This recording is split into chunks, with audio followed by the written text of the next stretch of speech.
Hello, and welcome back. We had a problem when we started. We did not have audio. I hope we have audio now. But what was cool is during the break, we had all these wonderful folks in here fixing everything and rerouting audio. So here we are. But it was kind of cool because I was able to talk in the chat with a bunch of folks. And sometimes I have like big long lists of things I want to talk about. And I give my own little TED Talks, like the previous one I talked about gender and computing, and so I have little talks, but I don't have talks. So I want to get questions from you, and I don't mind if they're questions about MOOCs, questions about endurance racing, questions about courses. If you're currently having problems with assignment 4.7 in Python for Everybody, this is office hours. We can talk about literally anything, and I will happily debug your problems. There's a loud buzz according to... Okay, we're working on the buzzing, and I'm supposed to ignore the people coming in to fix it. So, buzz and buzz and buzz and buzz. Okay, so let me talk about some of the things that came up. So one of the things that came up in the chat was how we got to here, the history of MOOCs. And that's something I haven't really talked about much. Channel on no voice. Okay, I'm watching the chat, so you guys can tell me what's going on. And so when will I visit India again? I don't know. With the current COVID situation, for this summer, I will probably really limit my travel. I have gotten back on airplanes, and I'll say this again. Now, so are the buzz? Okay, now we can only hear them on one ear. No voice, no voice. So I don't know. Does it sound good now? Or do we have like one channel? I mean, I see nice little things going up and down, looking good here. I see levels going up and down. Are we good? Are we good? Or we got it? Talk to the other camera. Okay. So so basically, I'm sorry for these technical difficulties, but that is the way of live television. So let me just talk about some things. I don't know if it's working. Yeah. You're giving yourself an extra... It's just so that they can hear you in the right channel. Right, okay. Okay, so Elisa, please come to Brazil next year at the University of Brasilia. Yes. One channel only. Okay. So we think Wes says we fixed it, so that's good. And you guys are a little bit behind me, and so it takes a while. The buzz stopped. No more buzz. Sounds good. It's fixed. So let's start now. Let me go ahead and look at the establishing shot, and we'll start now, and I'll just welcome everybody. Okay, so now it's okay. So hello, everybody, and welcome to the live with exciting, some technical difficulties, which we may edit out later, live office hours for Coursera and all my other online courses for April 18th, 2022. So because we had some technical difficulties at the beginning, I had a really good conversation. It's almost like I should probably have these conversations for 10 minutes before. And so we came up with a bunch of things, because the way I look at this is I really want this to be an Ask Me Anything, right? Kind of like the Reddit Ask Me Anything. And so we got a lot of really good questions, and so I had a number of things to talk about, and I'll get back to those. So a lot of the questions talked about me coming to Africa, me coming to India, me coming to Brazil. And I think I've told you before that the way I historically have done office hours is I have some business travel. So like my most recent office hours, I finally saw some of you face-to-face, 5 of you in Valencia. Let me see. So let me see if I can show you that. In Valencia, I went to Valencia, and I had another meeting, and this is how it works. I had another meeting, and I'm like, well, I wonder if I can come up with office hours. And I looked at locations, and the hotel I was staying in was in a beautiful location in downtown Valencia, and it had Valencia, and I had there was a little table in the front, just enough for five, And so I sent a note around, and 5 people showed up.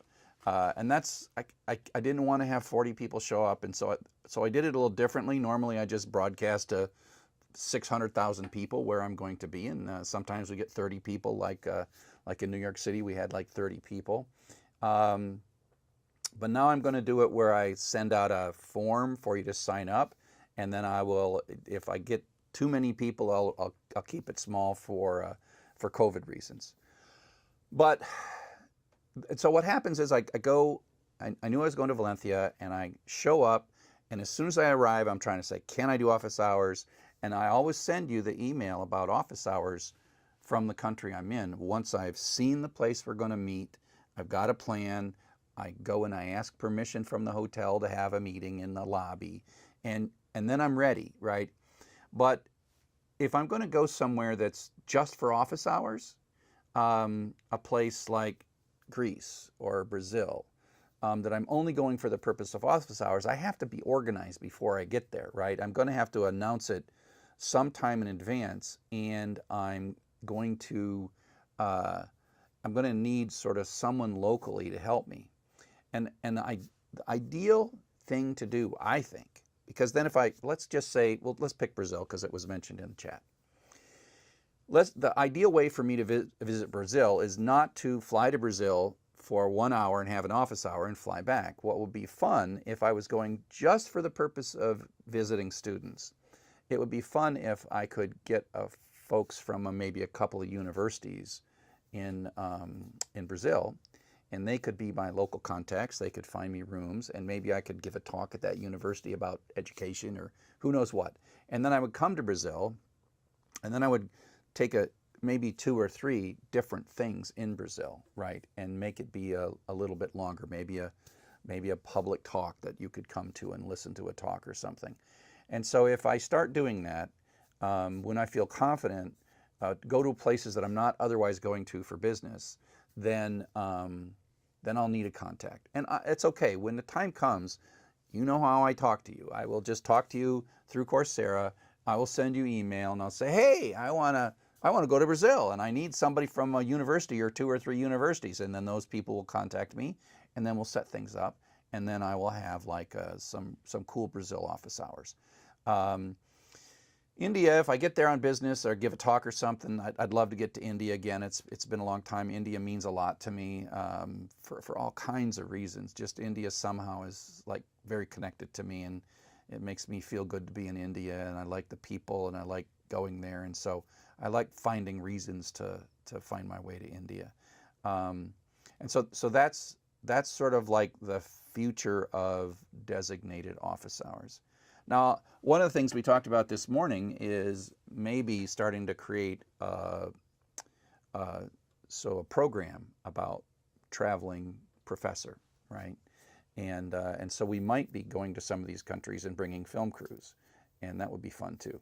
So I could imagine that we would come up with something where that requires a little more organization, right? That requires that we are organized, and we have a producer, we have places, we'll meet people, we'll film stuff, and then we'll make programs out of it. And so that's another thing that can happen. Let me check to see what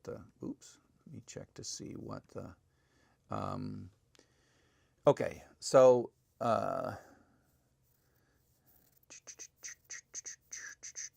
well, wow, there's a whole bunch of great questions. So let's see. Oh, I will be going to Zurich next week.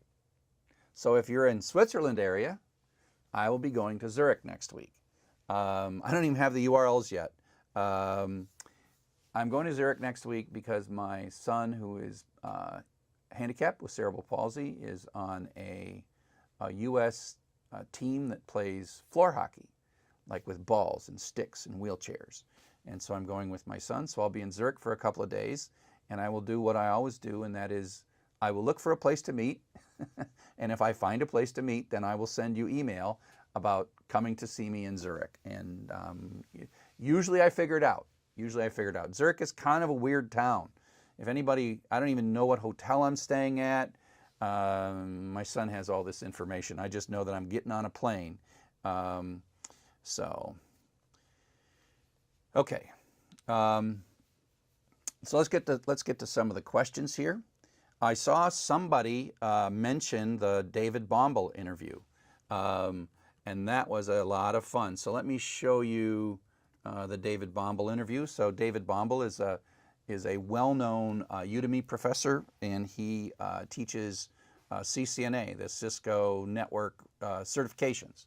And so David and I talked a bunch about the notion of how non-formal education can be used to get the jobs. And if you look at that, it's an hour and 18 minutes. So we talked a very, very, very long time. And so I would encourage you to take a look at this my interview with David Bombal. And we talked about like internships. And the main theme about what we talked about was anecdotally, I hear from a lot of you that you are like 30 years old, you're doing something, you take a few courses, and now you're doing something that's technical, which is really cool. It's like a pivot of your career.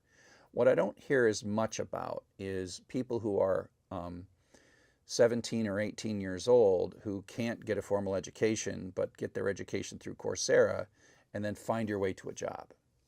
And that's the tough nut we crack. And this David Bombal interview is literally an hour and 18 of David and I talking about this topic of being a young person, getting a education outside the formal system, and then getting a job. And we talk about it all the time, and everyone asks me over and over and over, how do I get a job? How do I get a job? How do I get a job? And so what I talk about with David is my plans to make it.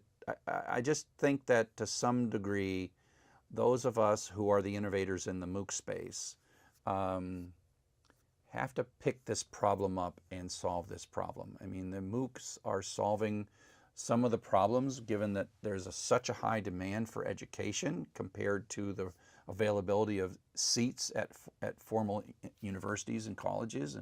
But what we're not doing is we're not getting you jobs. And so still college is a better way to get a job because they have placements and they have interviews and they have structured ways to help students at the end of their career as learning to sort of transition smoothly to a job. And so we have to work on that. And so I'm not going to rehash all that. We got an hour and 18 minutes of the plans I have for future MOOCs, which some of you have heard about. Stuff I'm working on this summer and for the next couple of years. But I have dedicated myself for the next 5 years to come up with a curriculum that is I'm 17 years old, I just graduated from high school, I'm a smart person, and I want a job. And I think we've got the first half of that done, and I got to work on the second half of that. And so it's a hard struggle. For me, it's like going back to the beginning, and the progress is not always rapid at the beginning of something. So let me see. Dead silent right here. We're working on the sound. Yeah.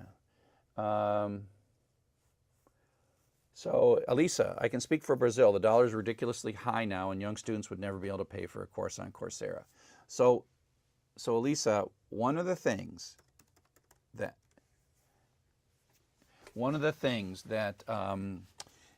that I am doing is whenever I build any course, and so there's a lot of people who are, believing this or believing that or got a plan to do this or that. And so for me, one of my rules is I don't insist that students take my material from Coursera. So if you go to online.dr-chuck.com, you will see the University of Dr. Chuck, and that is and so if you look, every course I've ever produced, Internet History, Python for everybody, Django for everybody, Web Application for everybody, Postgres for everybody. And it even shows the course that I'm getting ready to produce, and that is C Programming for Everybody, Historical Perspective. And so you can imagine that there will be a whole bunch of things. And so this is the Dr. Chuck University. And the key to the Dr. Chuck University is that, yes, it's on Coursera. Yes, it's on edX. Yes, it's on FutureLearn. I wish it were on Udemy, but they won't let me. They won't let me put it on Udemy. But one thing that I insist on is I insist that all of my materials are 100% free, meaning you do not have to take it from Coursera.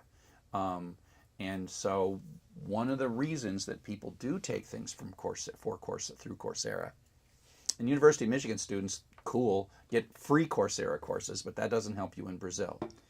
So one of the reasons that Coursera certificates are valuable, and you always can apply to Coursera for financial aid. Everyone thinks that financial aid on Coursera is a big deal and it's like they're not going to give it to you. The answer is if you have a reason, they're generous with financial aid. The key thing to financial aid, and this is true not just for Coursera financial aid, this is true for financial aid, at least in the United States.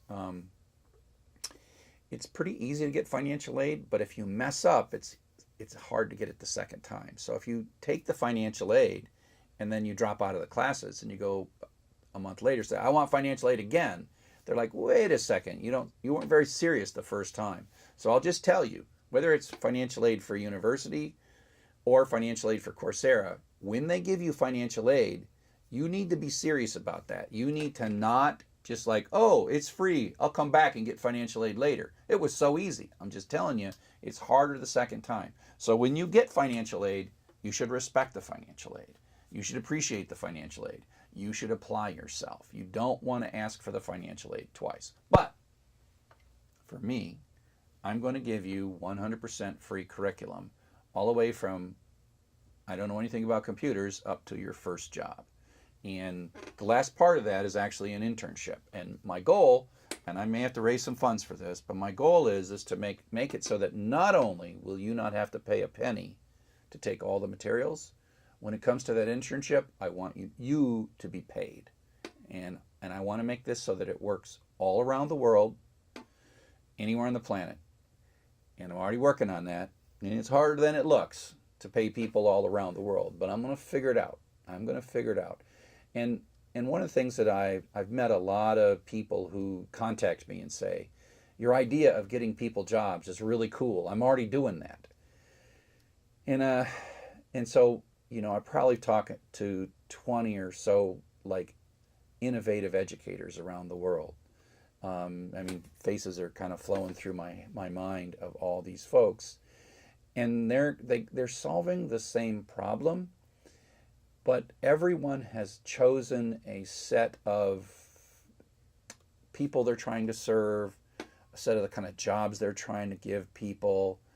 And so just because someone says we are investing in laid off auto workers in this Mexican city and we're trying to get them retrained in a way that they can become part of a tech economy, I'm like, that's cool, and you can use my stuff. That's not what I'm solving. Talking actually at the end of this with an organization that is teaching older single women, not just that, but most their target audience is kind of older single women, teaching them like life skills and communication skills and some technical skills to get them in the job force and improving their position in the job force. And you might say, okay, they're trying to educate to a job. Are they doing the same thing that Dr. Chuck is going to do?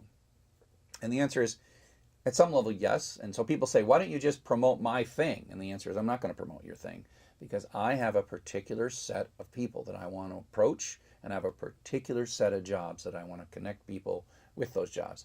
And literally, there needs to be thousands of different ways for the different job paths, for the different learning paths. There's not one major in all of education. There needs to be thousands of paths depending on where you live, what your background is, how old you are, what your previous education is, and what kind of job you're trying to get. And when I was being interviewed by David Bombal, what David is he is in particular helping that job pipeline for Cisco network engineers, right? And so that is a path. It's not a path I'm personally interested in.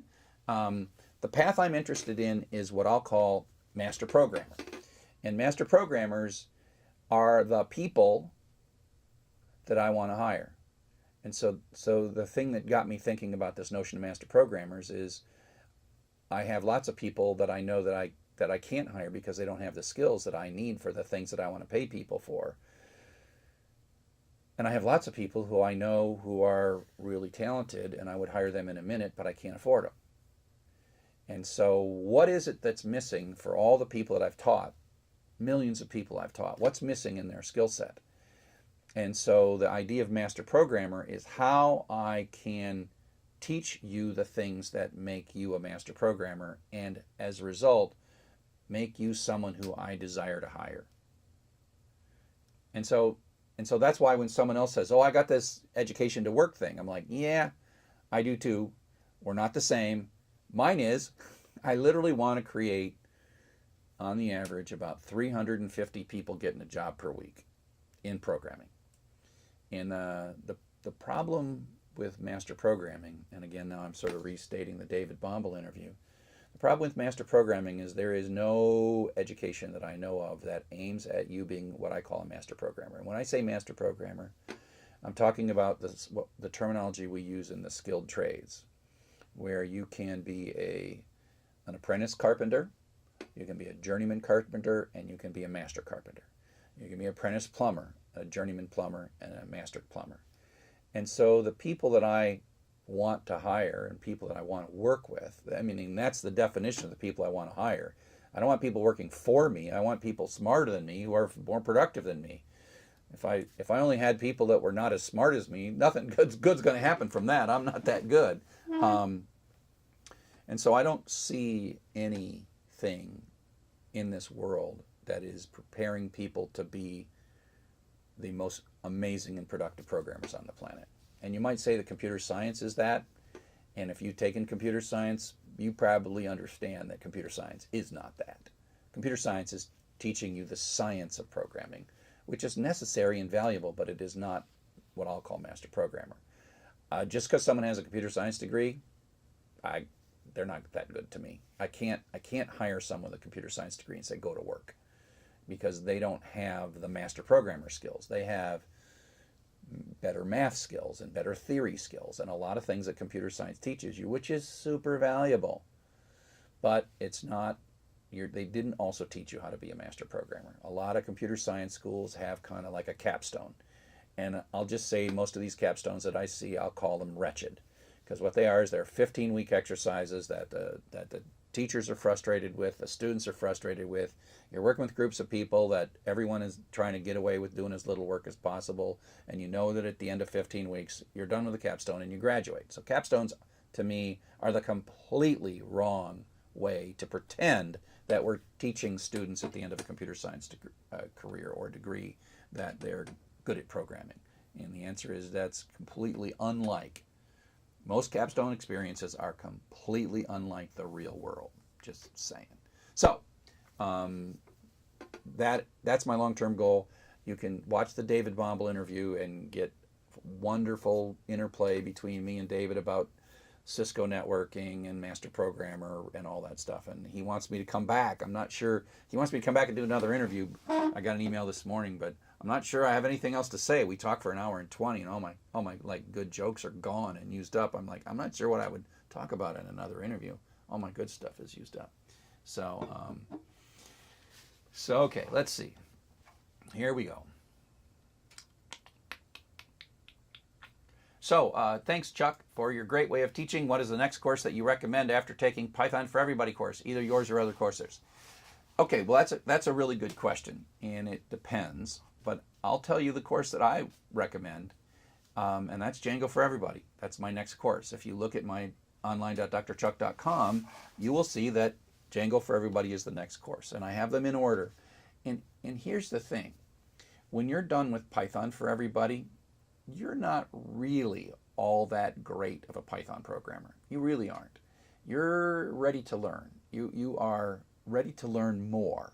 And Django for Everybody, you might say, oh, I'm not going to do Django, or I can't get a job doing Django, and that's fine.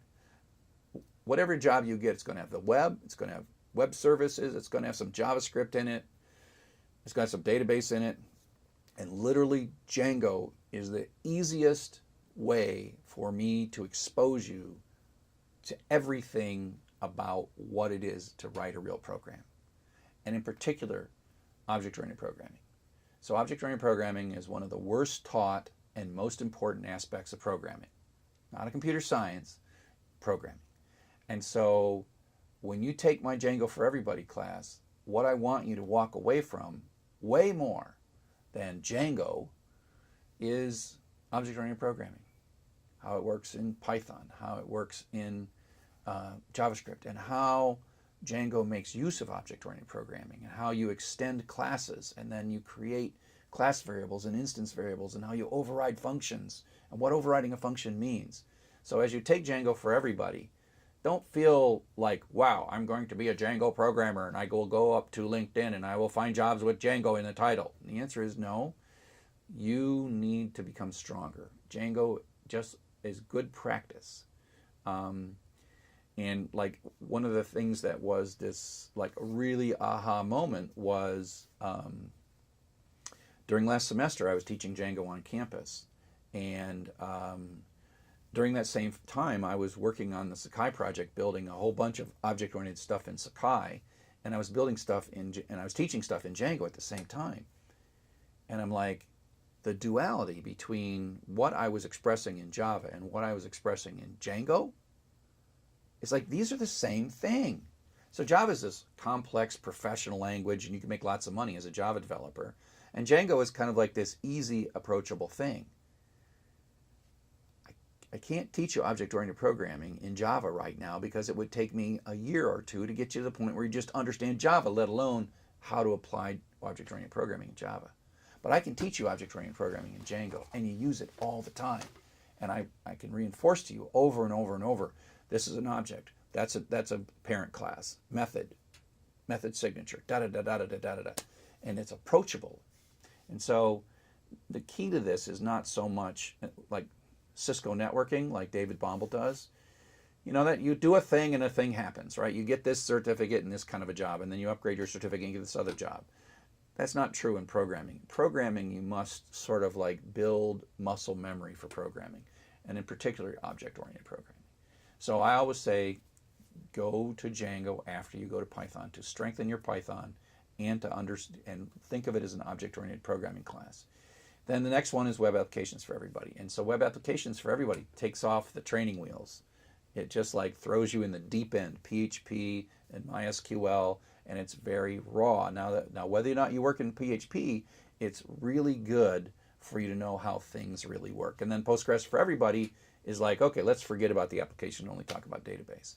So I love that sequence of 4 classes. I just kind of stumbled into it, partly because the University of Michigan School of Information Curriculum Committee asked me to teach those classes, and then I turned them into MOOCs. Although the interesting thing is that the next MOOC that I'm going to probably build is the C Programming for Everybody, a Historical Perspective. And I'm not sure I'll be able to teach that on campus. We'll see. I might be able to as a special topics, but it might be one of the first courses that I produce that will come out in Coursera before it's on campus, which will be weird for me because most of the courses that you see that I teach on Coursera have had 1 to 5 years of beta testing with my on-campus students. So if I make a course and I just like put it out in Coursera, then you Coursera students will be like beta testing my course, like, oh no. So, okay. So let's see. Leroy, do you think programming should be given starting from elementary school like math? No, but. So I think the answer is elementary school grades, kindergarten through 5th or 6th grade need to be fun. It's one of the few times that our education system actually works. I think our education system is broken after 5th grade. I mean, it's completely broken after 5th grade.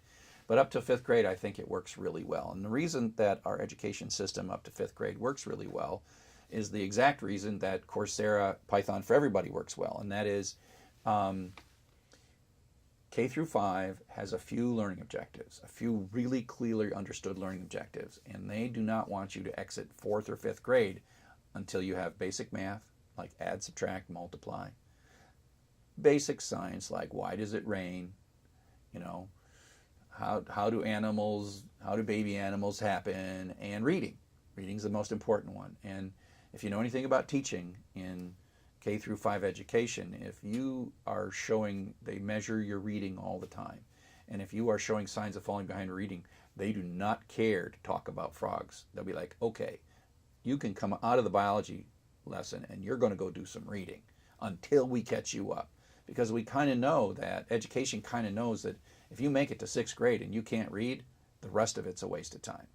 And if you make it to 6th grade without some basic science, some basic social skills, some basic math, really basic stuff. And so for the first 5 years of your education, at least in the United States, they actually know what their learning objectives are, and they teach to the point of mastery of those learning objectives, rather than like, oh, here's my learning objectives. Like I'll show you a piece of paper. Read this. Okay, that was one learning objective. Now here's another piece of paper. That's a different learning objective. Okay, we're rocking learning objectives. I don't even check if you learned it. I just like have a learning objectives and I show you crap. So, please not in elementary school. But at the same time, I think once you get to 6th, 7th, 8th, 9th grade, we should start sneaking it in, right? And I mean sneaking it in a fun way. Whether it's Minecraft or Scratch or Scratch and Minecraft.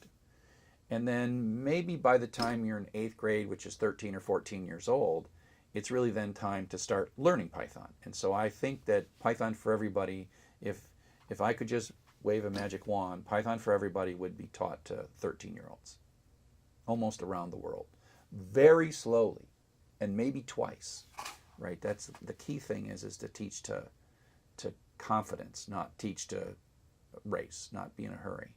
And so if we can get kids in there when they're in 6th, 7th, and 8th grade and explore technology, understand like what an if statement is and what a variable is and what a loop is, and understand that what goes on behind the scenes in Minecraft is really just code. Just showing that code is a thing that's out there and it's a thing that could be understood, just like clouds. Clouds are a thing you should understand. Like, oh, there's little tiny fluffy clouds. It's probably not going to rain. Oh wait, those clouds are dark and really big and low. I think it's going to rain. We should understand programming like we understand clouds, right? We should be able to see, students should be able to see kind of dimensionally, like just an example, right? In ancient Greece, 2,000 plus years ago, people would see a cloud come and they would say the gods are angry. And then they would see a lightning bolt and they would say the god's angry. And that's because we needed some kind of notion of what the heck was happening. We needed an explanation of what's behind what we're seeing. What is the system? And before Copernicus, we thought like, oh, these stars. We're in a big bowl, and there's little lights on the bowl, and the bowl's rotating around, and we're at the center of the bowl.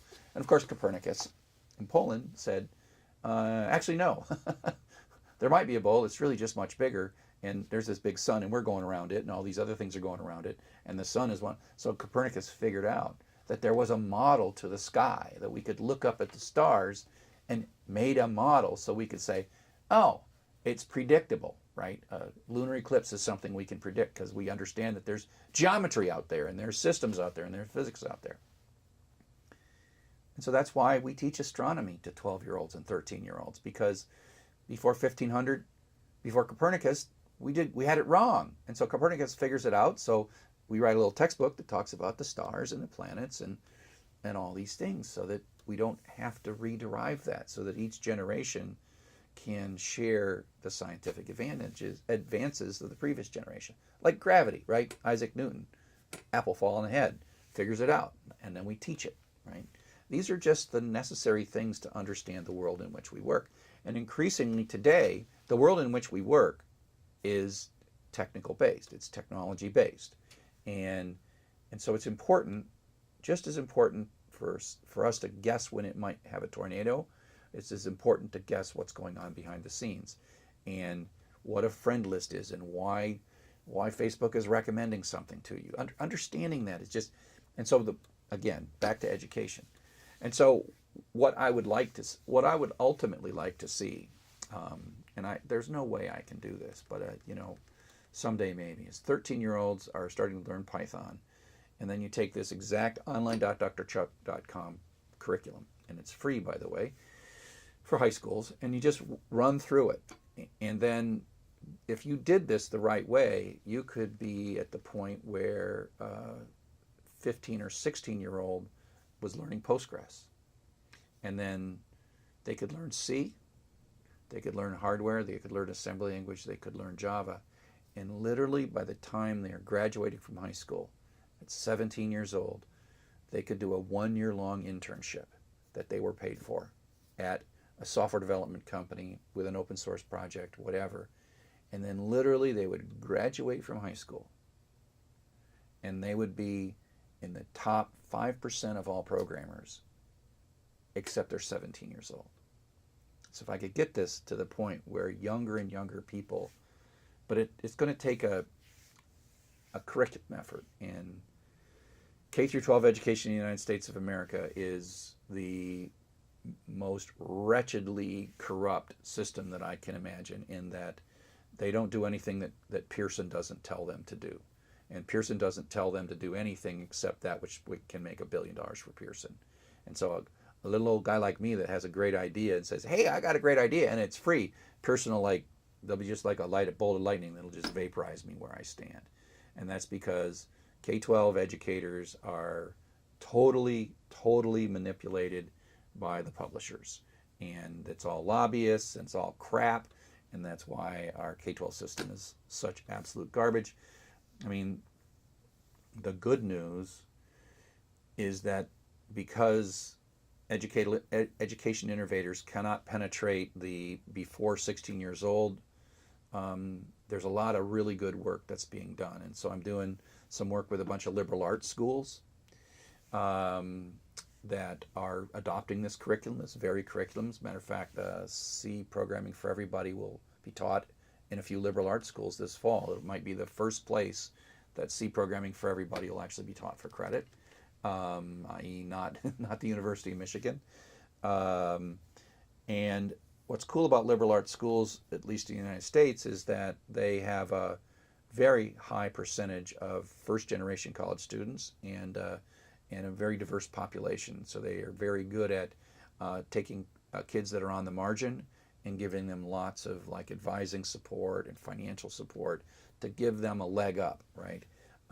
Places like the University of Michigan sort of want to do that and do that somewhat successfully, but liberal arts schools are better at staying close to that student through their whole career.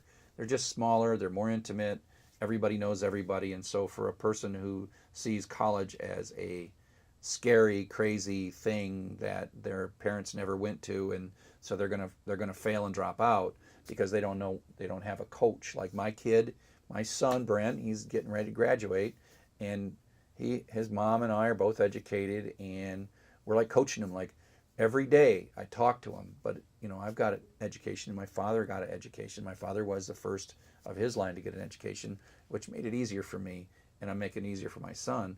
That first generation going to college is difficult.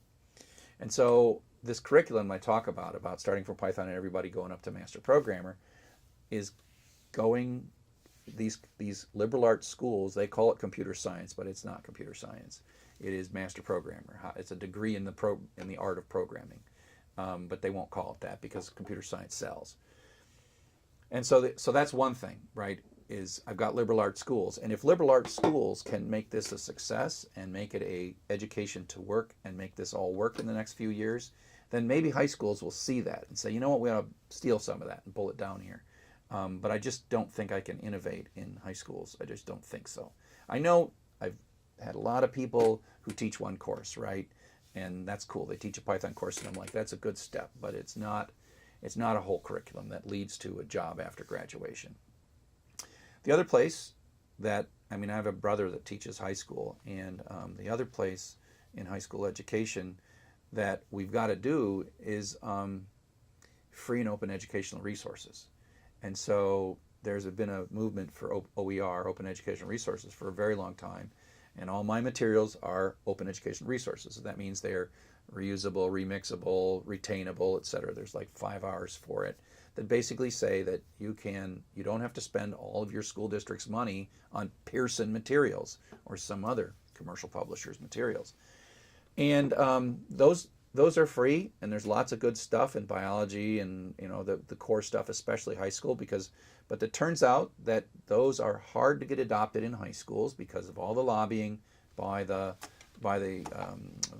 by the large publishers, but they are easier to get adopted in community colleges. And so I'm doing my new curriculum in liberal arts schools, but not so much community colleges. But one thing community colleges are innovating in very rapidly across the board is moving to free course materials. So because they teach a lot of core stuff like probability and sociology, and there are free books for every one of those things now. And why you tell your kids in community college who are already on the margin financially, many of them, why you tell them they need a $250 textbook from Pearson? Why? Just don't do that. And so community colleges are getting that right. Liberal arts are kind of helping evolve the curriculum, and that for me, all that eventually moves down to high school. But high school will only take it once it's a sure thing, and we can fight through the resistance of the Pearsons of the world that currently have most K-12 education like totally under their thumb. That was a long conversation. My 13-year-old brother learned coding. Now he makes games in Unity. Hey, Crocs, I want somebody to make a game in Unity. I have some ideas for a game. I just don't know Unity. Yeah, Elisa, it's so important to give. Yeah, Elisa, it was your question. It's so important to give first-generation colleges the support. Yeah, and so this is why my effort with these liberal arts schools, as soon as they told me about their high probability of first-generation kids and whatever, and so small schools around the world, some of these smaller schools are the places where I think the most innovative things can happen, because large schools like the University of Michigan, we have computer science, and they're great, they're rated, whatever. And Google hires people from University of Michigan computer science, and they're happy with that, and people make tons of money, and everyone's winning, right? But it's not good for first gen, right? So that's where we got to go, first gen students. What is your take on the syntax variation among different programming languages? Do you think it's possible to standardize them? In Python, anything I type just makes sense. I love Python. Well, Leroy, Python is the anomaly in terms of language syntax. Let me see if I can show you where am I going to find this picture? I think I got to find a picture to show you. Hang on. I think it's in web applications for everybody. Lectures. Let me see.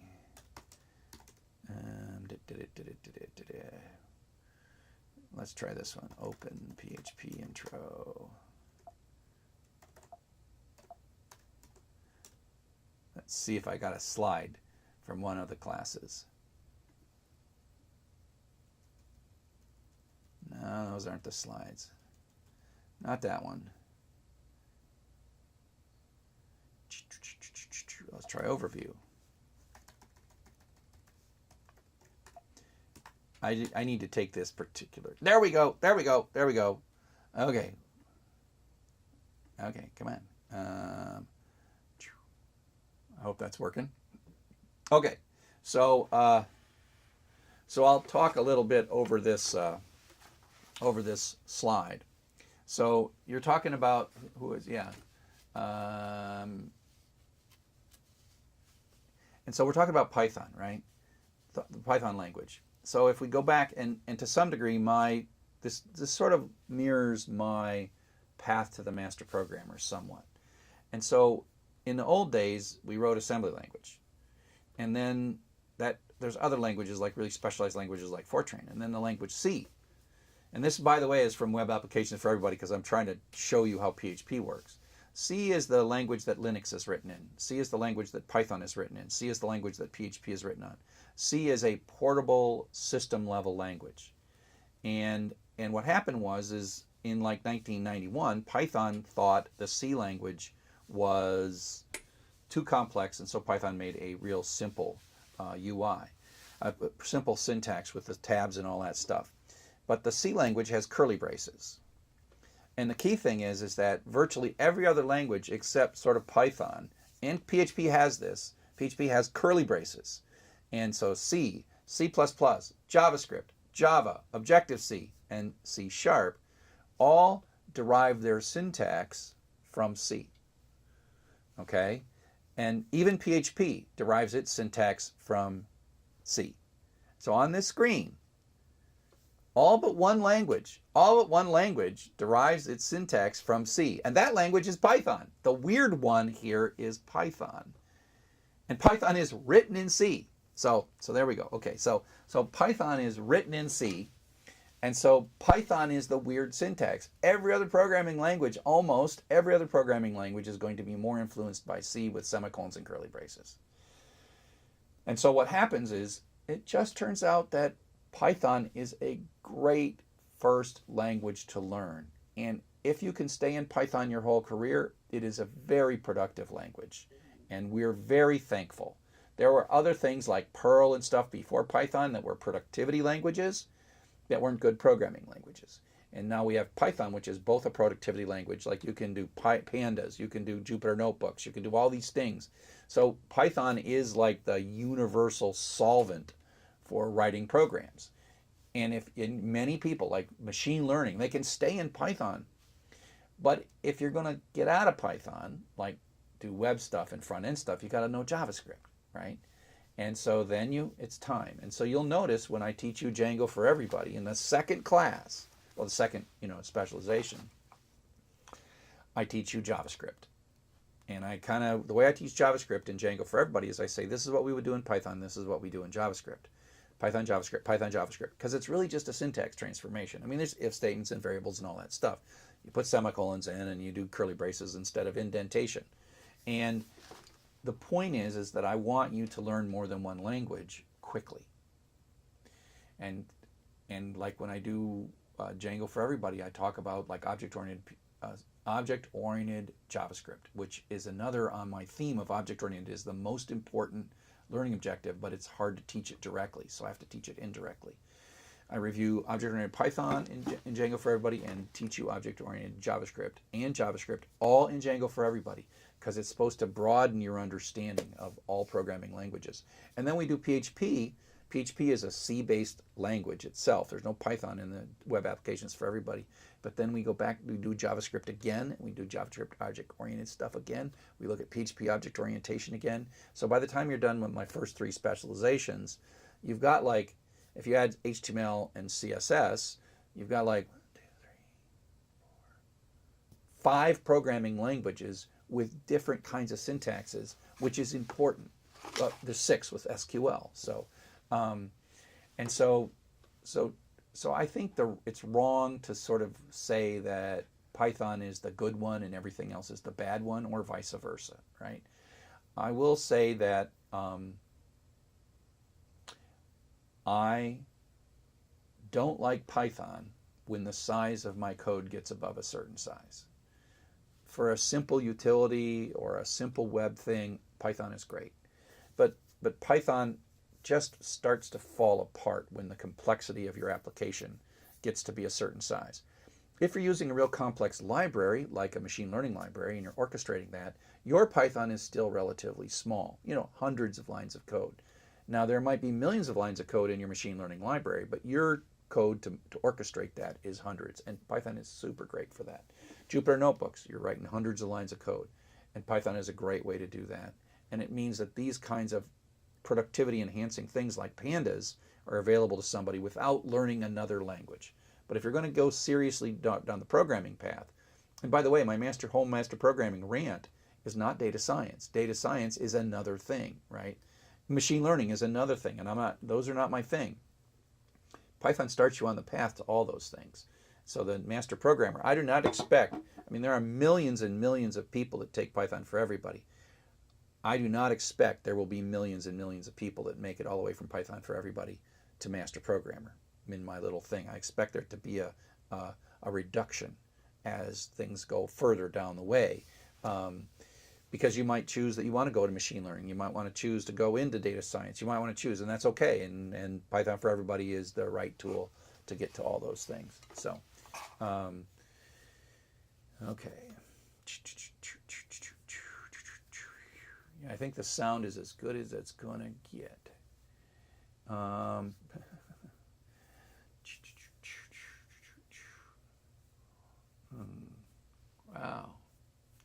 Course 5. You get to the curveball called Course 5. Oh, So the Python 3 programming course is great till you get to that curveball called Course 5. So, yeah, I get that. I don't know exactly Course 5. I was a small part of the Python 3 specialization. The key thing that Python 3 has a goal of versus Python for everybody, Python 3 is trying to make you a strong Python programmer. So Python 3 is a good class to take after Python. And at some point, when you face difficult things, you have to accept that it's going to be a little more difficult to learn it. Python for everybody is set up to hopefully be as smooth and gentle to keep you there all the way to the end. But Python 3 is like, look, you're going to have to learn some things like lambdas. You're going to have to learn them. Recursion, you're going to have to learn them. I mean, if you really want to be good at Python, there's more to learn. And to me, that's why the Python 3 specialization is a great complement to the Python for everybody. So, what about Smalltalk? Ron. Ron. Smalltalk is a great language. Smalltalk is the mother tongue, right? Smalltalk is the basis of virtually all object-oriented programming languages. And so, so even though Smalltalk never turned out to be a tremendous commercial success, mostly for lack of investment, Smalltalk showed the way for object-oriented programming languages like C++ and Java and PHP and all the ones that are Java. Those are all sort of impure. I have a Quora article about like which is the most object-oriented, which is the best object-oriented programming language. And the answer is Smalltalk is the only one that's perfect, right? Smalltalk is the only perfect object-oriented programming language, but it's not practical. And then the pretty close to perfect are both JavaScript and Python are my second favorite object-oriented programming languages. Neither is perfect. Each one has advantages and disadvantages, and that's why in Django for Everybody, I'd show you both. Those are the two. They're the best way to learn object-oriented programming is to think about it from Python and from JavaScript. And what is beautiful is because you're learning about object-oriented programming in Python and you're learning it in JavaScript, and you can see contrasting choices, right? Contrasting choices that are different in Python and JavaScript. JavaScript is later than Python. Oh no, maybe not. Maybe not. But in some ways, JavaScript, well, there's some things I don't like about JavaScript. Well, no. I like 90% of JavaScript and I like 90% of Python. And it's the 10% I wish were better in both of those languages is things that the other language does well. So the 10% that's not done well in JavaScript, in my opinion, in object-oriented, is done well in Python and vice versa. So between them, if they could just like be perfect. So Smalltalk is the mother of these languages, right? Without Smalltalk, we wouldn't know what perfection looked like because all things like C++ is a highly imperfect but powerful object-oriented design. Objective-C is highly imperfect. Java's kind of like in the middle. It's like, oh, Java, why did you do those things that just, why did, I know why they did it. It's a historical accident is why Java did things the way they did. They were trying to convince C programmers that Java could be as fast as C. And that was like 1 billion years ago when it actually mattered. Now Java's fast and Java does a very different thing than C. But so the Java object-oriented is like in the middle. C++ is like ugly, but power. C++ is not really an object-oriented programming language. C++ is the most sophisticated software engineering environment you can have. But you got to know how to use it. And it's not just writing code. It's you're really changing the compiler when you are doing C++. And it's a beautiful thing when you're good at it. But the number of things that I felt necessary to write that were so important to write in C++ are tiny. Java's probably the middle of the compromises. And so I like working in Java. It's if I'm going to do something that's going to live for a long time, going to require multiple programmers to work on, Java's your answer. Okay. I hear people talking about R programming and might replace Python in the coming future. I think no. I think R is not going to. I think that Pandas is going to replace R. So in your opinion, how to properly use implement virtual environment in Python developing? Well, I don't have the answer to that. I will just say this. The only place that I actually use virtual environments in the courses that I teach is in the Django for Everybody. And the nice thing about that is we all use pythonanywhere.com in Django for Everybody, and we're using Linux, and we're using the shell, and we're using Linux. If I was to give you any advice, I'm like, if you get a chance to work in Linux, because Linux is the future. Linux is what servers run on. There's just no alternative. In the old days, we had like Sun OS, and we had Windows NT Server, and we had all these things. Those are like, it's done. It's over. Linux is the server architecture, period. And so you might as well learn Linux. And so, like if you're on Windows, you can install the thing called the Windows Subsystem for Linux. If you're on Macintosh, you can mostly pretend you're already on Linux. And if you're on Linux, you're on Linux, and that's really great. And Linux is super fast and super whatever. But I get it. Things like VS Code, for example. VS Code, there's been a lot of different editors, and right now I recommend Atom in Python for Everybody. I want to stop doing that, and maybe that's a thing I could do this summer, is like redo everything in Python Everybody, all the demos in Python for Everybody using VS Code, because VS Code has a shell box at the bottom, and that's Linux. It's got an emulated Linux environment, and I love that, because now you can sit on your Windows box, use VS Code, but in that little shell box inside of VS Code, you're typing Linux commands. And you need to learn Linux. If you're going to go anywhere in programming, you're going to have to learn Linux. So, virtual environment, I love it. I know more about it in Linux than I do in other systems.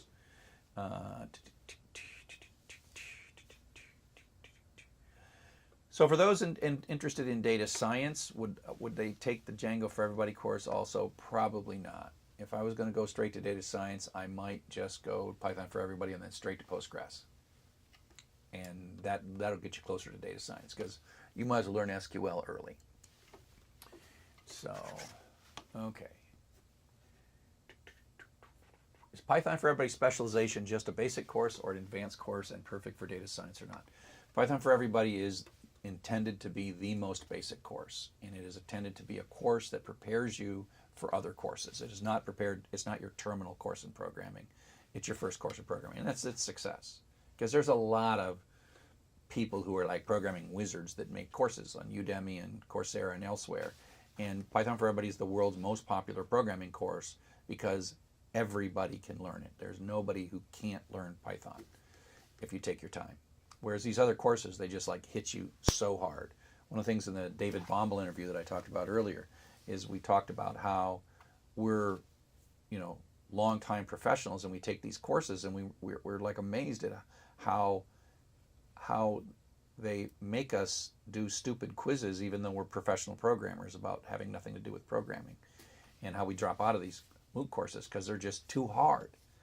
And that's because the people who write these quizzes are really skilled at a thing, and they think everybody should know trigonometry. Like raise your hands. How many people actually still know trigonometry? Okay, we know sine, cosine, and tangent, but no, how about arctangent or arcsine or whatever? It's like, no, I don't want to remember that stuff. I mean, I remember enough trigonometry so I could review it and figure it out again. I do know cosine and sine, but other than that, no. So, okay, so Pascal, Elisa. Pascal was very nice. I learned it decades ago. Elisa, I have, if you're a Pascal person, let me show you something pretty cool. Charles Severance, Nicholas Firth, IEEE interview. Yeah, there we go. Let's go to videos.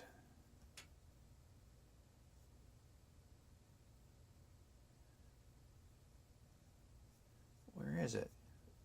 Where is it? That's me being interviewed. Oh, that's at the edX conference. Why in the heck can't I find it? I know this is the article, I think. I don't think that's the one I want. Oh, here it is.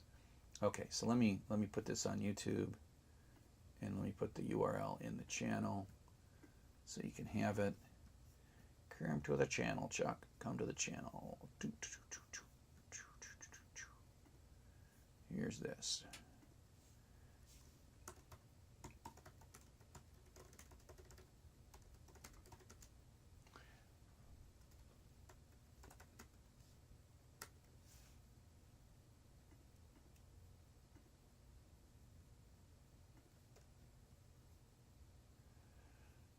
So, Liza, I just gave you that URL. So I just gave you that URL for Nicholas Wirth, and that is he's the inventor of Python. I mean, Pascal. I don't usually get to talk about Pascal in these office hours, but Pascal was a important moment in computer science and the development of technology. The short version of that interview is that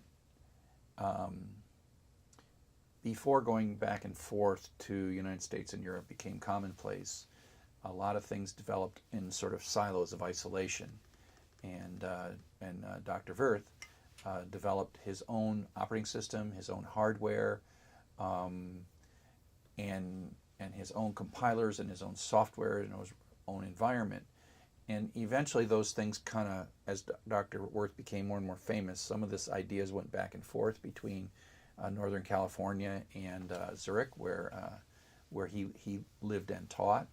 But what's interesting is that to some degree we all think that the right thing to do is to do all the pre-research and always figure out what everyone else does before you innovate.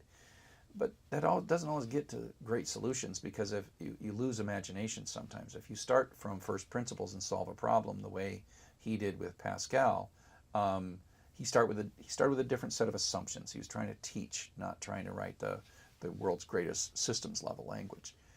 And he created a hardware and operating system and compiler environment where he had his graduate students building the operating systems that the undergraduate students would use, and they would actually repair the hardware, because this was before you could go just order from Amazon a PC. And so they built them. They literally had motherboards and all that stuff in Switzerland for a few years. I mean, eventually the commercial market caught up, and it just hand building computers is foolish. But for a while, it allowed him to innovate and do research on the nature of a computing ecosystem, a whole computing ecosystem. And so, did I get the link? Thanks. Where's the link? I hope it worked. I hope the link, did the link get broke? So if you want to Google it, Elisa, if it's somehow they didn't let me put that in, I will put a search. I think that you can put that search in and get right to it. Make sure it's videos. You'll find it. You'll find it. I don't know where the link is, but there we go. Okay. Okay, let me go scroll through. Some of these are ARVFA, ARFA. How can computer science make you a better programmer? And so I think that computer science makes me a better programmer every day. And it just happens that computer science is not what made me a good programmer. Computer science is like foundational knowledge. It's like math. You know, does math make you a better car driver? Maybe, right? And does that's a bad example. You know, does math make you a better accountant? Does advanced math, that's a better thing. Does advanced math, like does trigonometry make you a better accountant? And the answer is not exactly, but yes. The more math you know, probably as accountant. Or does statistics make you a better accountant? And the answer is yes and no. So I see programming and computer science as not all that overlapping, but they're very complementary. So I would hope that if I got students to the point where they could be a master programmer without being a computer scientist, then maybe they would go get a master's degree in computer science. And so say, you know, I've gotten really good at this programming thing and I'm making my living, but you know, I'd like to understand what's really going on. I'd like to really think of this very scientifically and look at all the detail. And then it won't bother you that computer science never teaches you how to program, because you already know how to program. And so I think that computer science would be better. The way we teach computer science today would be better done as a master's degree after an undergraduate degree of programming. Again, I'm not going to try. I can fix liberal arts schools. I can fix maybe community colleges, maybe high schools, maybe people around the world through Coursera, but I'm not going to try to fix computer science departments. That is, so. Okay, let me scroll up a little bit because we had some really good conversations at the beginning when we have technical difficulties, and I want to just kind of see if let's see if there's any things I wrote down that were really cool. Oh, I know what I can talk about. Nothing to do at all. So, some of you know that I am a racing hobbyist, a car racing hobbyist. And I race in a series called the 24 Hours of Lemons. And the 24 Hours of Lemons is the 24 Hours of Le Mans is the world's most prestigious endurance race, and the 24 Hours of Lemons is the least prestigious endurance race. And so it's mostly fun. We do drive fast, but we're not serious about it and not grouchy or mean to each other.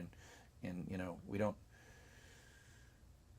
you know, like if you think of, if you're an F1 fan and you watched how F1 finished last year, all that crap and all that politics, we have that politics, but it's all in fun, and we don't really care too much about it. But hey, 2 weeks ago I went racing for the first race of the season, and so if you've seen my race car, it used to be a 1997 Dodge Neon, and if you follow my racing career, it's been not a very good racing career, and so we got tired of Dodge Neons because they broke and there's no parts for them. And so, 2 years ago, I bought a 2005 Ford Mustang, and there's lots of parts for Ford Mustangs. And so this race 2 weeks ago, or 10 days ago, April 18th, was in Pittsburgh, and it was the first race that we ever did with my brand new, well, not brand new to me 2005 Mustang. And it was very stressful. It was very stressful because we had built the car for 2 years, bought it, researched it, built it for 2 years, and we had to go through a technical inspection. And if we didn't pass the technical inspection, they weren't going to let us go on the race. So it was a very, very stressful time for us. But eventually we did pass technical inspection, and we were able to go out and race. And so this is the Pittsburgh International Race Complex, and it's a beautiful, beautiful facility. It's on top of a mountain. We think it's a former coal mine where they chopped a mountaintop off and took all the coal out and then put the dirt back, and it's nice and flat. So they're like, oh, let's make a race course. But it's just beautiful up there. But the weather is terrible up there, meaning it, you know, it's on top of a mountain, so mountains trigger. Remember I talked about like life sciences and stuff for K-12? Mountains trigger precipitation. And so we ran a good race. The car ran reliably for 2 whole days, and that's the goal of an endurance race. And I don't know if I can show you. Let's see if I can find you some pictures here. Somewhere I got. Did I take the pictures of the?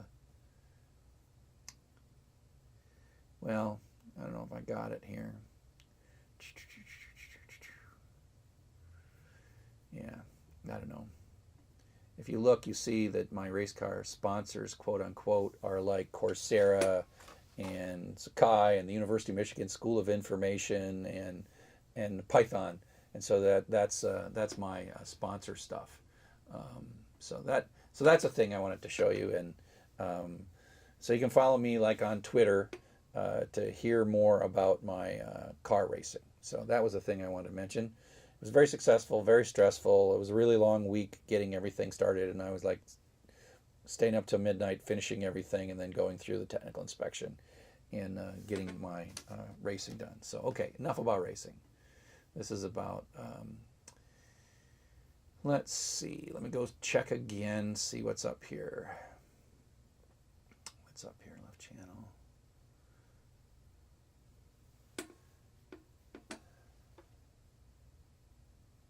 Visits Portugal. Yeah.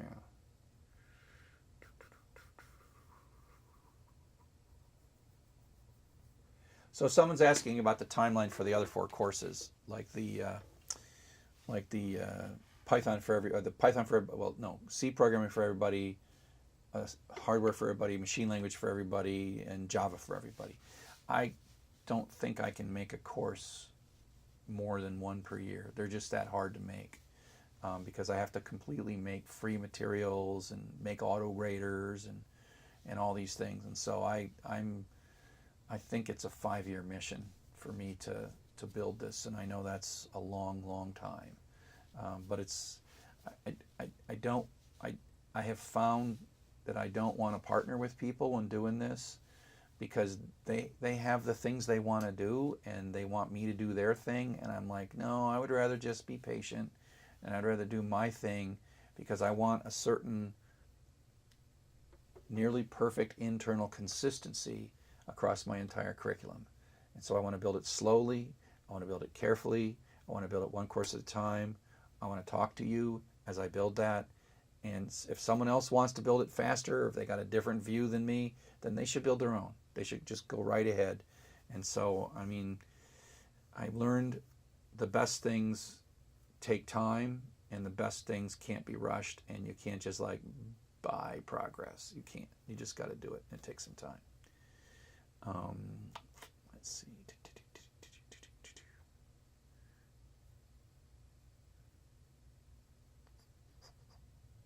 We've covered a lot of stuff.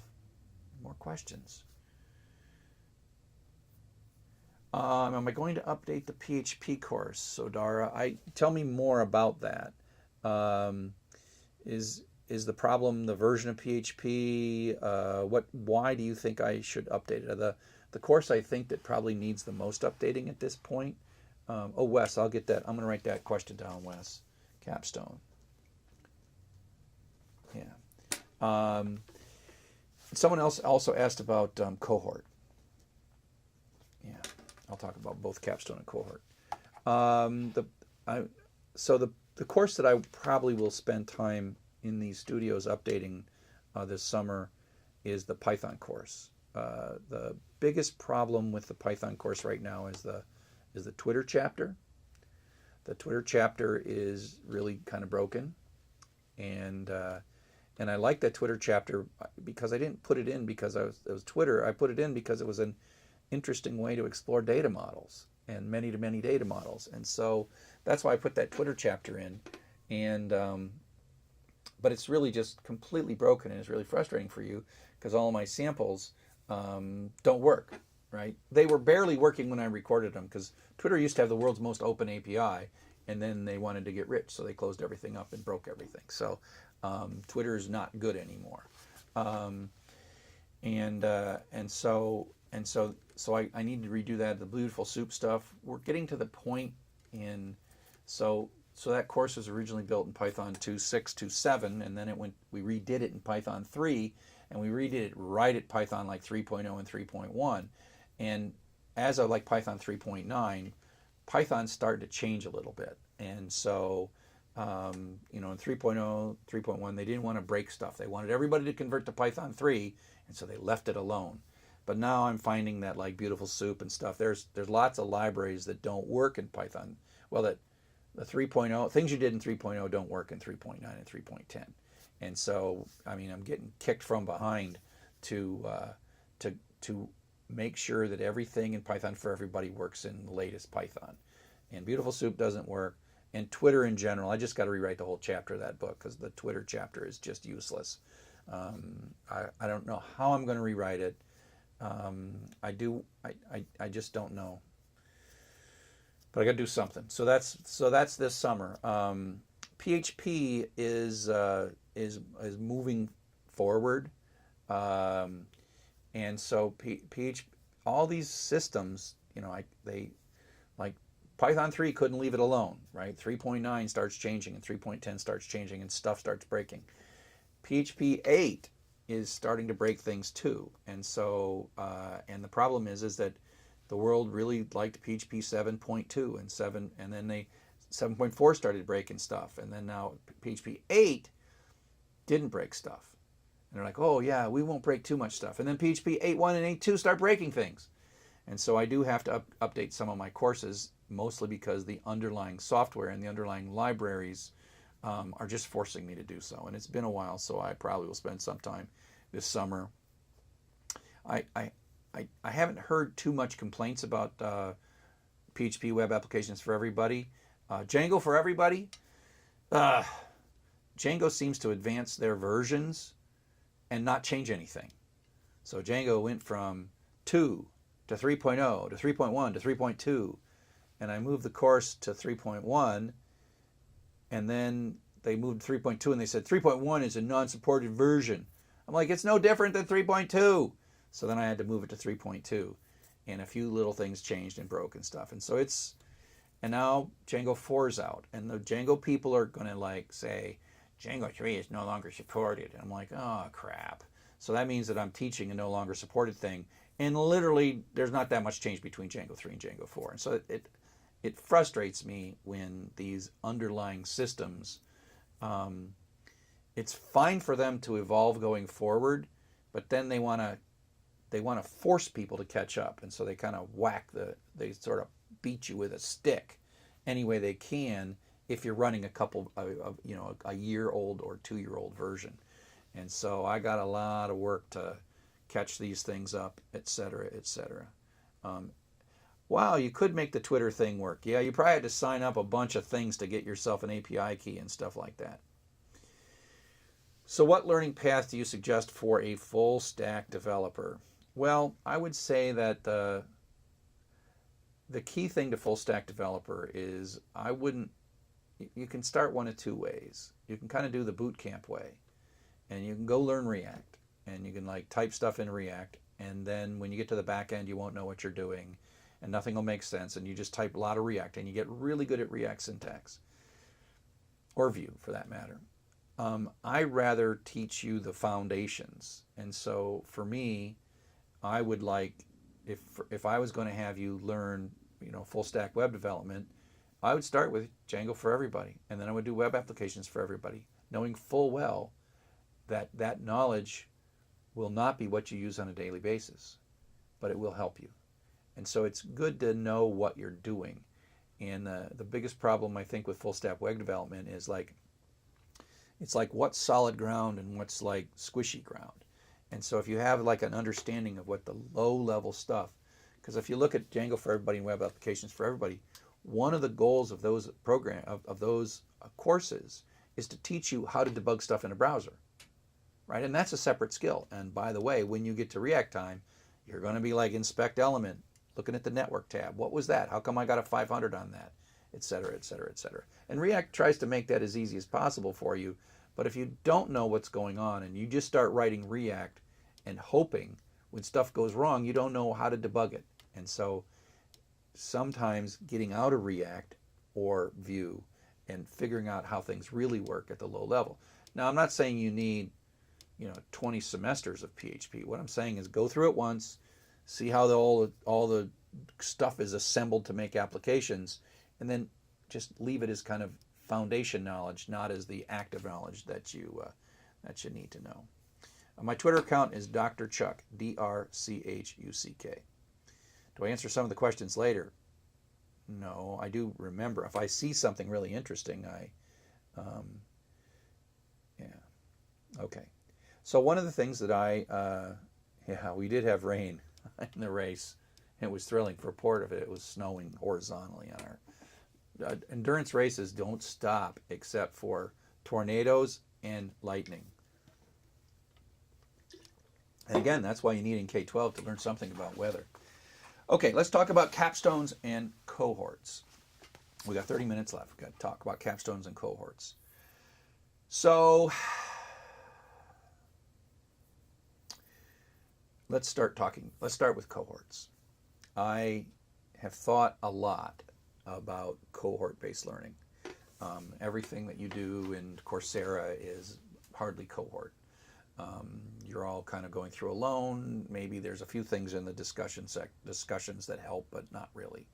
And we have teaching assistants that help you. But in a cohort-based learning, you've got a whole bunch of people going through the same thing. And you can do things like pair programming, for example. So if I look at my on-campus courses that I'm just finishing teaching Tomorrow is the last day of classes, actually. My Django for Everybody, it's being taught as SI 364 and SI 664. The thing that's most cool is pair programming, right? And you can get through courses like that with help from a person who's going through as a cohort. And so cohort-based learning is really quite cool. Pair programming is a really great idea. Knowing that there is 100 other people that are experiencing the exact same thing. I, as a teacher, like teaching a cohort.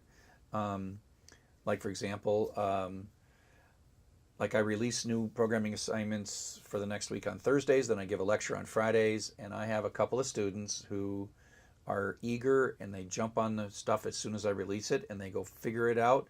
Sometimes they are sitting in lecture and they're doing their homework for the next week, not the last week, and they'll come up at the end of the lecture and say, "This, I got it almost all done, but you got a mistake here." And I'm like, "Oh, thank you so much for fixing the mistake," right? And so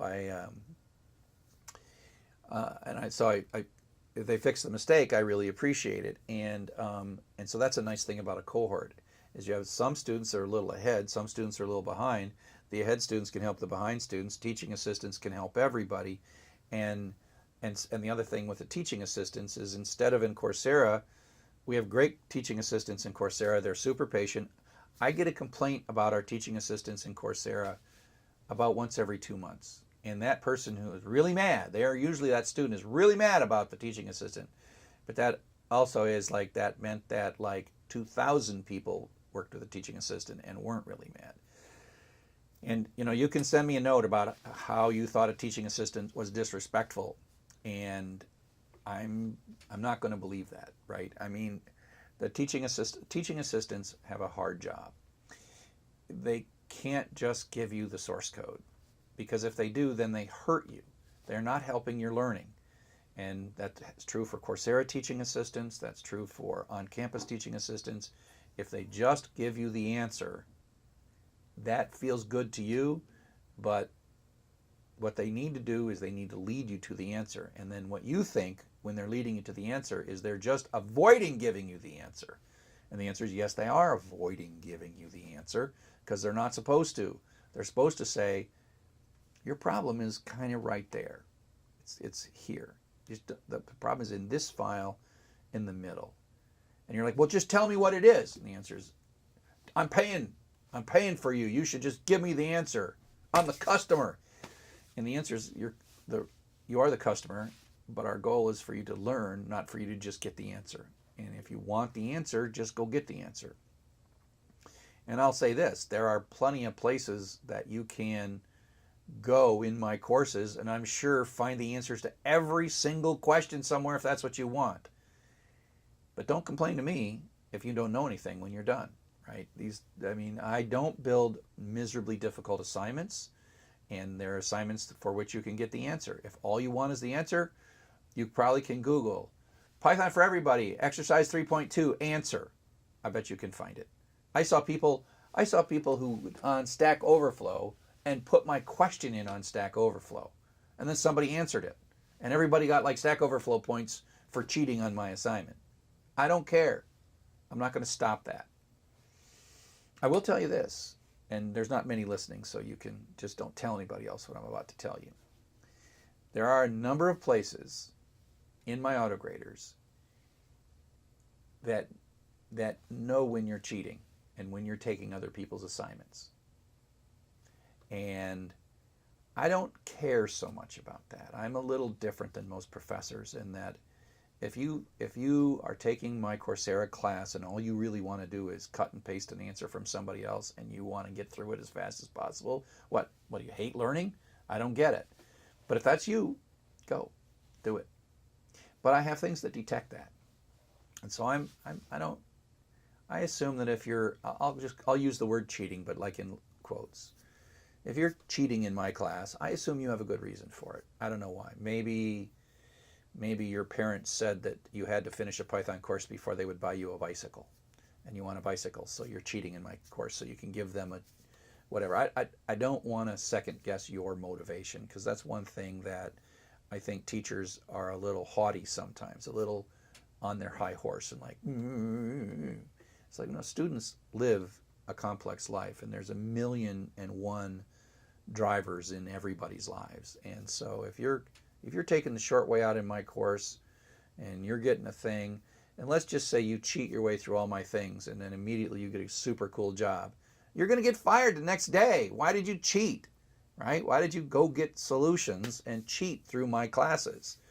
And then you're like, oh, well, I got all these certificates and now I don't know how to do the work at my job and I got fired after 1 week. Chuck, what did you do? Why your certificates are no good? And the answer is, I'm trying to teach you something, not trying to give you a piece of paper. A piece of paper is an approximation to what you know. It is not a substitution for what you know. So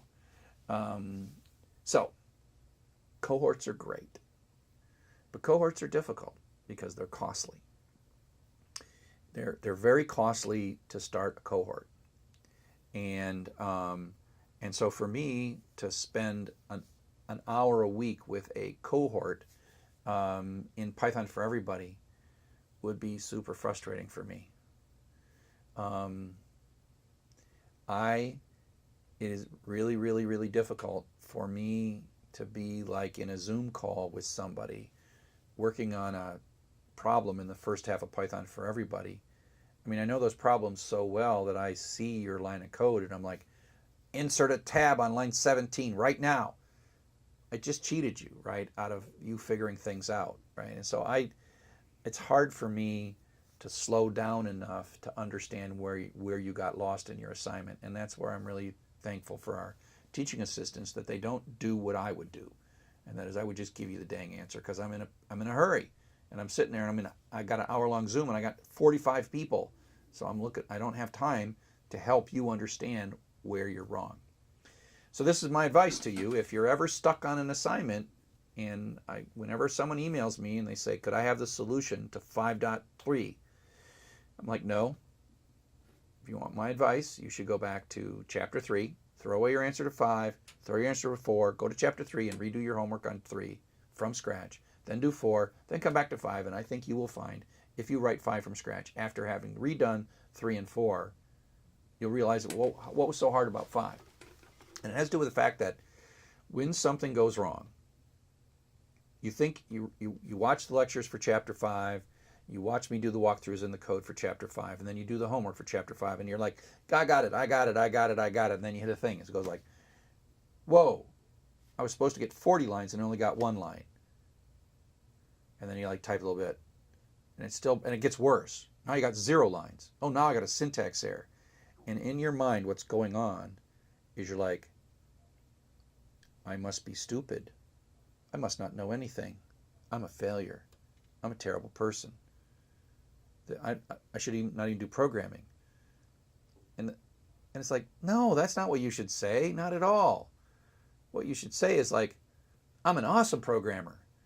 I'm just not awesome in chapter 5 yet. And so when I tell you to go back to chapter 3, what I'm trying to do is I'm trying to tell you,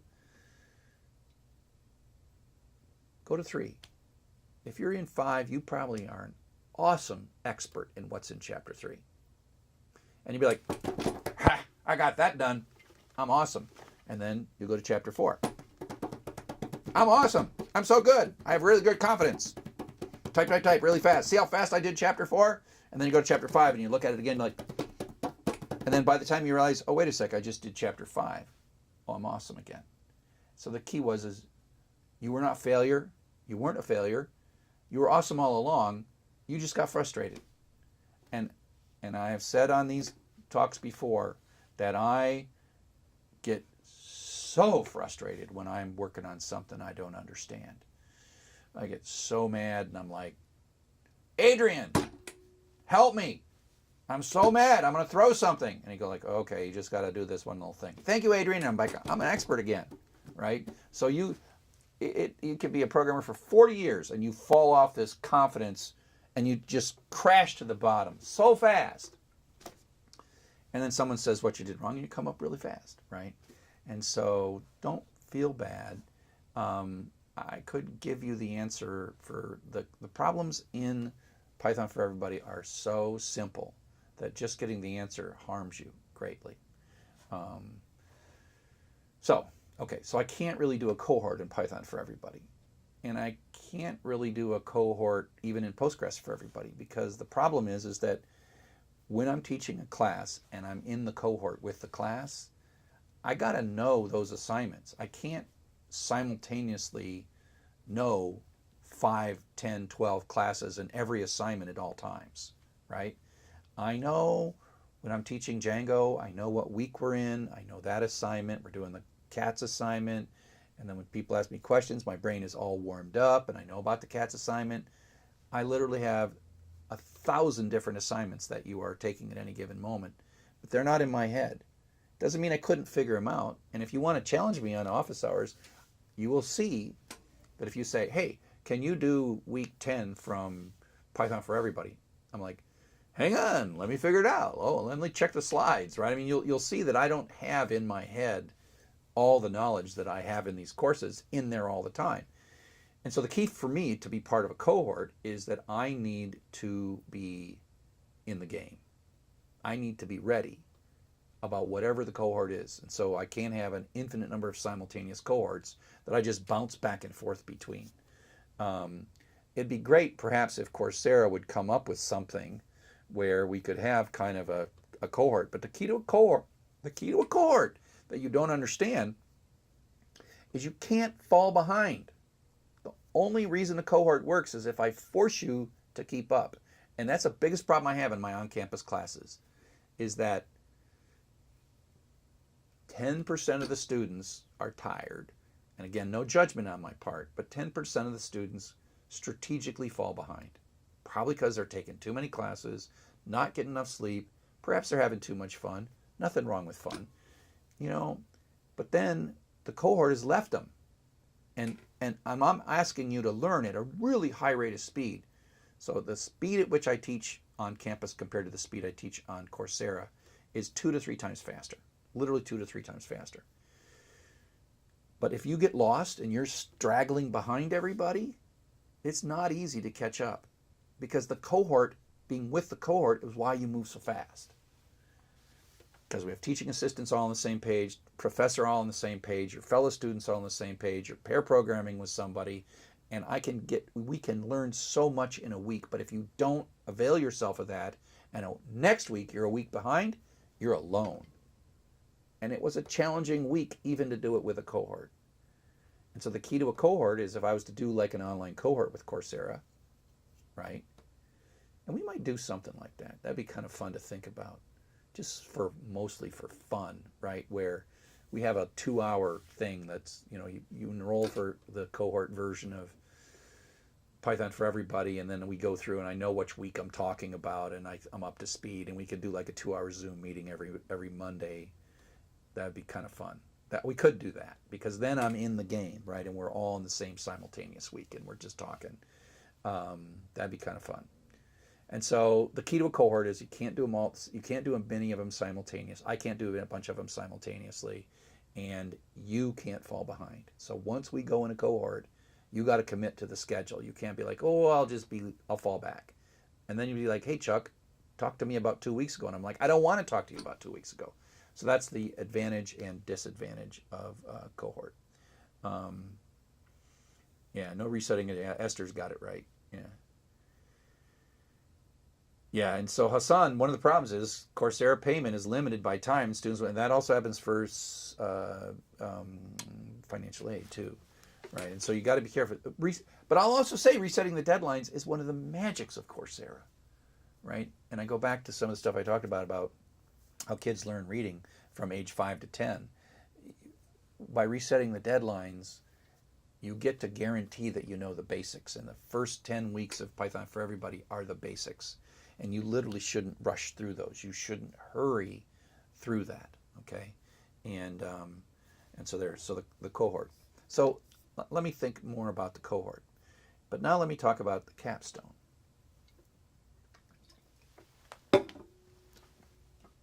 I hate capstones. My son is in the middle of a couple of capstones because he's almost ready to graduate. And capstones are basically wretched because they're trying to pretend like what it's like in a job situation. And they think that all jobs are like a task that has a beginning, middle, and end. So it's like, let's come up with an idea. Let's come up with a design for the idea. Let's come up with a first prototype. Let's iterate the prototype. Let's do this. Let's do that. Let's do that. And then let's do quality assurance and let's do a presentation. And then we're going to throw that all away because really nothing that comes out of a capstone is worth keeping. And that is really not how the real world works. It really, really, really, really isn't. The real world, when you get a job, you're like, we're going to build a brand new thing.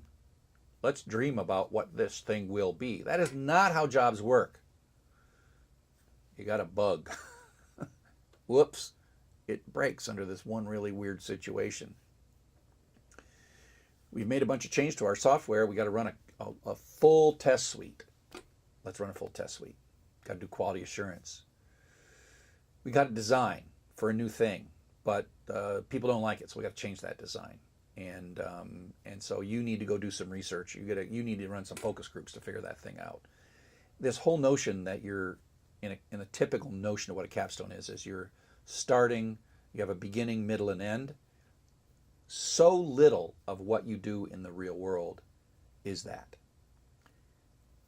And it is so foolish to try to squeeze that into that whole process to squeeze it into 15 weeks. If I look at the Sakai project, which I'm a member of the leadership team there, if I look at the Sakai project, when we're doing a new feature, like we have this new thing called the Conversations tool, which is kind of like a ripoff of Piazza, but one that doesn't give your data to a company. That has been going on for 3 years. The whole idea phase, the early design phase, the research of the design phase, the first version, the second version, a new feature, a slight change in the underlying technology. This notion that you're going to build a thing is often a multi-year notion. And there's just no way that you can say that it's going to happen in 15 weeks. It just doesn't happen in 15 weeks. And so this is the problem with capstones, is they're trying to do real world things and they're doing everything except for real world things. And so I've never taught a capstone. I probably would like lose it if I had to teach a capstone. What I would like a capstone to be is a capstone really needs to be something where you join an ongoing software project. You need to come in at the ground level of something that's already happening. And it has things it wants to do and tasks and jobs. And those jobs aren't always design a new feature, right? And so for me, what I want to do for like a senior software engineering project is have people join work in progress and spend 15 weeks doing whatever it takes. Because honestly, the part that I think is I talk about learning objectives a lot. What is the learning objective of a capstone? The learning objective of capstone is pretend you did something at work, and then immediately we make them do something that has nothing to do with work. And so what I want to do is embed you in work. Now, here's the thing. If you're thinking about this and you're saying, what is Chuck really talking about? What Chuck's talking about is an internship. Sort of. Internships are way better than capstones, but they're not perfect either. So here's the idea of an internship, right? You apply, you're going to have your summer off in the Northern Hemisphere. You apply for an internship at some little company. And it's kind of like getting a job and being paid badly. And the good ones, and I've heard some really good internships, they've got like staff and they're like the internship coordinator. They have regular meetings and they mentor all these people. They say, oh yeah, here we go. Here's oh yeah, we got a weekend thing. We're going to go do, zip lining. The interns are all going zip lining and we're going to have the intern party, the week halfway through party. And so they have all these wonderful things. Oh, here's intern housing. Some of these internships are super well done. problem is that most internships are not super well done. Most internships, they're just hiring you as an entry-level person, and they're gonna like say, okay, you go get coffee for a while. And so the problem with the good internships are great, and the students come back and they got job offers, and most good students, the people say, please don't graduate, please stay with us, and just we'll hire you right now, you don't need a degree. And the student's like, I think I'll go back for one more semester and get my bachelor's degree, and then I'll come back and work. And that does happen, and it's really good. So the good internships are great. The bad internships are not so great. And that's because those companies don't have structures. They're too small. Internships are not that big of a deal to them. It's just a thing they do, and they don't quite know what to do with these interns when they show up. So what's the answer? So I just told you that I don't like capstones and I don't like internships. I dislike almost all capstones. I dislike senior projects, and I say that at least 50% of the internships are a failure. But there's an answer, and that is we need to come up with some kind of an experience that is sort of all of the above. So if you imagine a situation where you're going to be embedded in real work, and at the same time, that's also your capstone. So you don't say, I'm going to leave my safe, friendly environment of faculty and teaching assistants, etc., completely and go work for this company. But instead, I'm going to go work for this company, but I'm going to have a teacher mentor, and I'm going to get credit for working in this company. And maybe the teacher knows the people in the company because they've done this before. And so what happens is the student, if they're a little lost, can ask the teacher for help, right? Or ask the people in the company for help. And so we create these like hybrid capstone internship things where you, as a student, you have the best of both worlds, right? And so you could think of it also, it's got aspects of boot camp, except not. I'm not a big fan of boot camps, but it does have aspects in that there is somebody kind of like pushing you and mentoring you and making sure that you're a success as you go through this. So you could think of it as like a little bit of bootstrap, a little bit of capstone, a lot of internship, but all blended together. And then you layer on top of that cohort. So now what we have is we have a bunch of people, a bunch of students being embedded in different companies, but still also embedded together in a cohort. And now you have like your professor and teacher, and you hear reports from each of these groups about what they're doing in their internship, and then you're sharing. Now here's the interesting thing. That kind of cohort would be worth me spending an hour or two a week, every single week. And that, to me, what I just described, is the end of my master programmer curriculum. The last class in the master programmer curriculum is the boot camp, cohort, internship, capstone. Put in a blender, blend it up into a really cool smoothie of a beautiful, and the learning objective of this is transition to the workplace. Not pretending you're in a workplace, which is what stupid capstones do, but transition to the workplace. Literally at the end of this, you should be ready to go to work. That's the idea. Okay. How does that apply to the capstone project for Coursera course on Python for everybody? Do I have, that capstone. Oh, that capstone. Elisa. So yeah, that capstone, do we still call that the capstone? I just got done talking about what the problem with capstones are.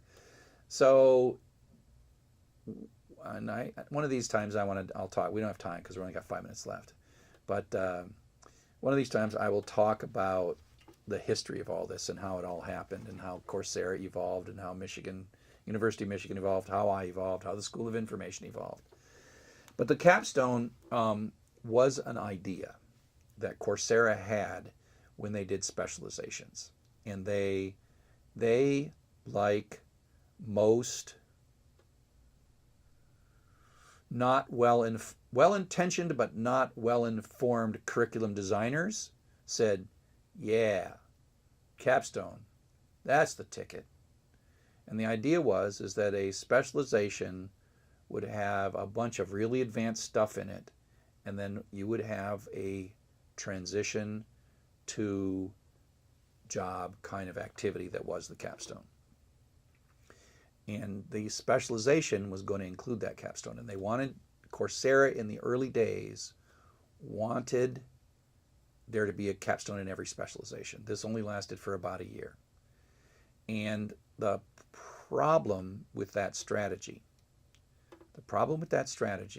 the way Coursera did it, was they wisely came up with the idea of specializations, which turned out to be brilliant because it's a larger granularity achievement that shows long-term dedication to learning. The problem is that people, once you make specialization the certificate to get, then people get in a hurry. And so the original idea of the capstone, it was going to be slow, and it was going to take a long time, and you're going to learn a bunch of stuff. Again, we're thinking from the point of view of a world-class university like the University of Michigan, where I got you for 15 weeks. And so the idea is that you would learn all this stuff and it'd take you a long time, and then we would have this slow cohort-based capstone thing at the last thing of the specialization. And then we present it to the world, and all the students lose it because they want their specialization to be done in a couple of weeks. And then Coursera did other things that were, that cause unanticipated consequences, like you get 1 month free. So people are like, oh, 1 month free. I want to finish the specialization. I want to do all the courses, cheat my way through all the courses, cheat my way through the specialization, and finish, right? And so that came at odds with this idea that the capstone was this sort of slow, mentored, cohort-based thing with meetings and meeting with industry people and keynotes and stuff. So there's notion that you had to finish a specialization, including the capstone, in 4 weeks, versus the capstone that was originally designed to be this slow-moving thing. And the mistake they made in Coursera, but has kind of been fixed now. The mistake they made in Coursera was that they thought that the capstone had to be part of the specialization. They thought the specialization was more like a degree than a course. And so we quickly had to move, and we've evolved the capstone. The capstone right now, what we found was, in looking at the capstone for Python for Everybody, and it's neither fish nor fowl, what we found was that some students loved the idea of the capstone, which was a slower, more open-ended thing. And some students hated a slow, open-ended thing. So what you see in the capstone right now, if I'm not mistaken, is one required quiz that lets you be done with it, and then a whole bunch of optional things. So what we allowed the capstone to be is a slow reflective activity or a sprint. And if you want to get in and get out and give Coursera some money, we're good with that. If you want to actually slow down, and I talk to students that love the slow version of the capstone. I talk to students like take internet history. They say, I take this as slow as I possibly can because it's like binge watching Netflix. The answer is, yeah, I put a lot in internet history, technology, and security. So people don't rush through that. And so the capstone we've got right now is named Capstone. And it is either sort of like a reflective extended activity, or it's not. And so, and we had these things where we had all these peer graded things, which took a long time, and yada, yada, yada. And people were like, get me done with this. I don't want to. And then people would cheat the peer grading thing. They would find images that they got from the internet, and they would upload them, and then we would kick them out and stuff. And they get all mad about that. So we made everything optional so that those who chose to take a slow pace could take a slow pace and really enjoy and reflect in the capstone. And we've seen some really good work in that. But at the same time, not force the people who were sprinting through it to ruin it for everybody else. Yeah. And so,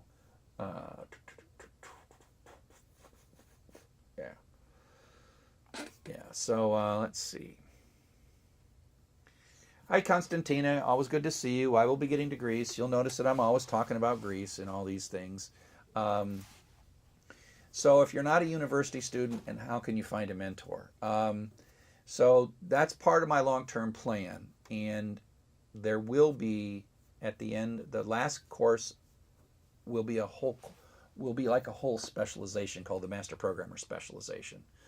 So the Java will be the last thing in the Master Programmer curriculum, and then there will be like, becoming a Master Programmer, which is really the internship capstone, all rolled into one. And then the key to that is you will at that point meet mentors, and that will be cohort based.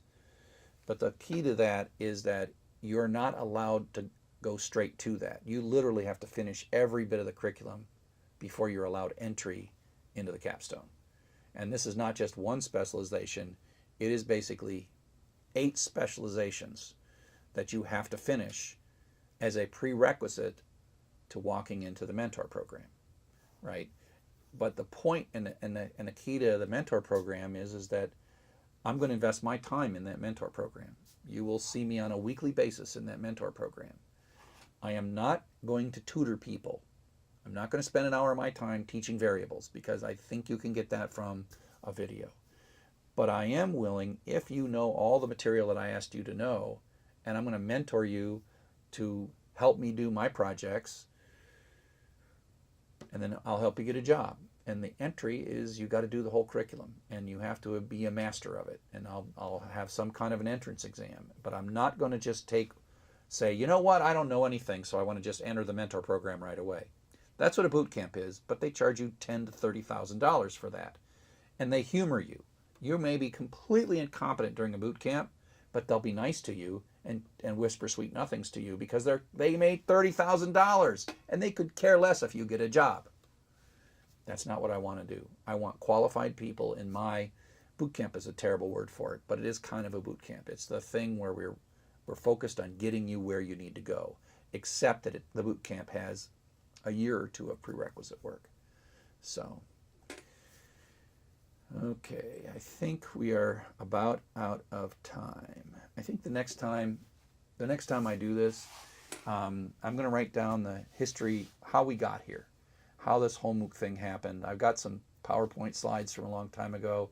I might start with a little TED Talk style thing about, I actually did give a TED Talk a long time ago. I could review those slides. But there's a lot that MOOCs it's 2022. MOOCs really started in the fall of 2012. In the winter of 2013, the companies were formed. But it's been 10 years, so I think it's a fine time to look back. And it's not been a uniform thing. I mean, Coursera has done amazing things, and it has been an experiment. And Coursera's strategy, they had a strategy in 2012. They have a different strategy now. They're doing wonderful things, and I think it's kind of interesting to take a look at how it all progressed from then to now. And so I'll talk about that at the next office hours. So we'll close with that, and I thank you. I hope to see you online. Perhaps I'll see you person to person in Zurich when I get there this time next week. Okay? Cheers.